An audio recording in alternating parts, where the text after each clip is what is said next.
Why chasing after your autistic child's symptoms hasn't changed anything in my experience. Hello everyone. Today in this video, I'm going to answer this question which seems central to me when you are the parent of an autistic child. It's that you want to change your child by correcting them, for example, when they engage in self-stimulation or have a crying or laughing fit.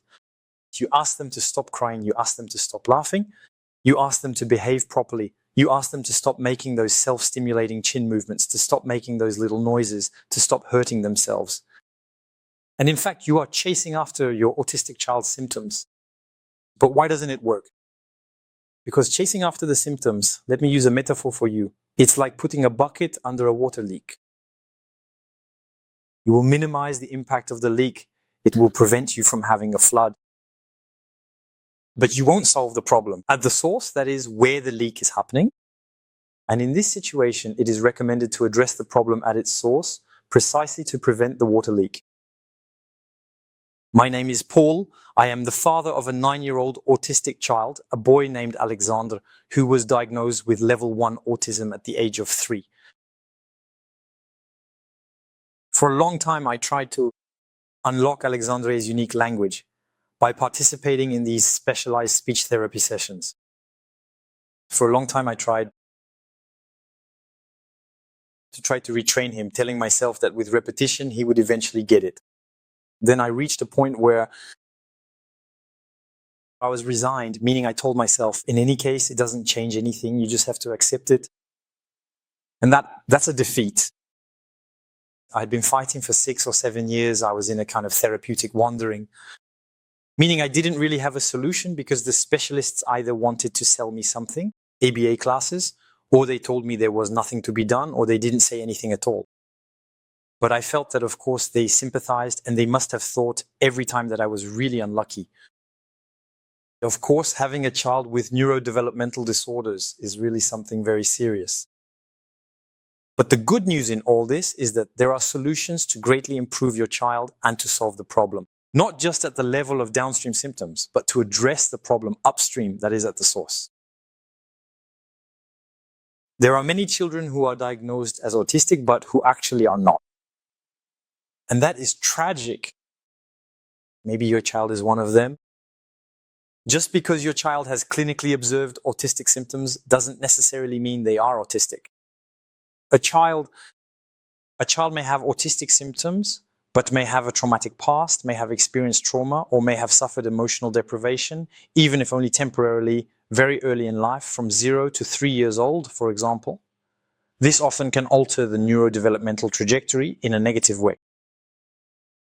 And that's enough for so-called specialists who in reality don't know much about autism because no one really knows much about autism. We don't know how to treat it. We don't know where it comes from. We say it's genetic. We lump all forms of autism into a single autistic category. We say it's the spectrum, it's the spectrum. It's very convenient. But that's not true. There are many, many, many children diagnosed as autistic who are not actually autistic. Let me give you an example from the literature. The children, BEIP. These were traumatized children who came from Romanian orphanages. Orphanages where there were abandoned children, abandoned babies, and 100 babies in a room with 2 or 3 caregivers. So the children, no one talked to them, no one stimulated them, no one touched them.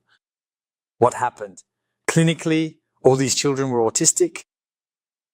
Self-harm, social withdrawal, absence of language, neurodevelopmental problems. It's still surprising that children, thank you. We're talking about a study that was conducted over many years involving thousands of children. All of them were autistic. They all had autistic symptoms. They all would have been diagnosed as autistic if they had seen a neurologist or psychologist today. Because they all had restricted interest. They all had a language problem, social withdrawal, everything that today actually constitutes the clinical criteria for diagnosing a child with autism. But do you think these children were autistic? Of course not. This shows the absurdity of the criteria that are used today to diagnose autism. What has long surprised me, when I met with psychologists, the so-called autism specialists, not one of them asked me a question about my son's history. What happened in his early childhood? What was his relationship with his primary caregiver, with his mother? In what environment did he grow up? No one ever asked me that question. They would observe the symptoms, 15 minutes, next patient, he's autistic, goodbye. It's serious, it's tragic, and it's probably, or maybe what was done with your child. So chasing after the symptoms, that's not where you're going to solve the problem. The problem isn't there. The problem is in how your child's brain functions, and that's where you need to investigate. You need to see if it's a structural problem, in which case your child is truly autistic. I'm not saying he isn't, but I'm saying he might not be. I'm putting forward a hypothesis that specialists today do not address. Today for them, it's 3 criteria. Communication problems, restricted interests, okay. Self-stimulation, and there you go. That is autism. Is your child truly structurally autistic, or does your child have a functional electrophysiological problem?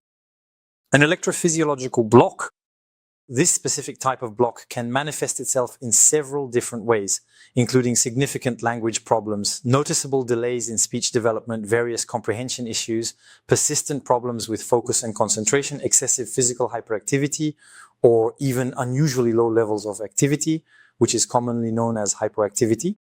A slow, sluggish child, a child who doesn't speak, who doesn't make eye contact, this is probably your child. But today there are tools to detect this which your specialists have probably not recommended. Today, with a quantitative electroencephalogram, we can see what isn't working in the brain from a functional perspective. We can see if there are areas that are desynchronized. We can see if there are areas that are too strongly coupled with each other. We can see if there are areas that are underactive, meaning disconnected on certain frequency bands. I'm not going to go into detail here, but we can have a visual map of your child's brain. Have early childhood specialists recommended you do this? No, probably not.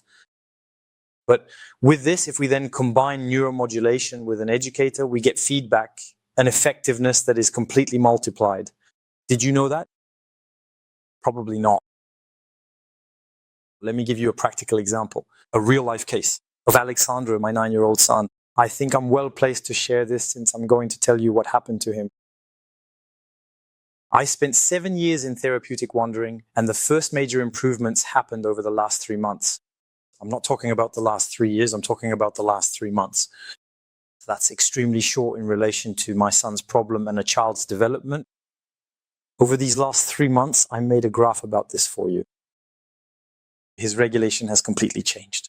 He's becoming more like a neurotypical child, much calmer, with a steady gaze. We have a child who has almost lost all his stereotypies. The restricted interests have disappeared. He used to write numbers and letters one after another, in a row, non-stop. He doesn't do that anymore. His eye contact has shown a very significant improvement, and his auditory and tactile hypersensitivity has now entirely vanished and gone. And this indeed is thanks to neuromodulation. So, chasing after your child's symptoms means you are acting downstream, not at the source of the problem. I encourage you to address the root of the problem. I hope this video will help you and give you hope. And I wish you all the best for your autistic child's improvement.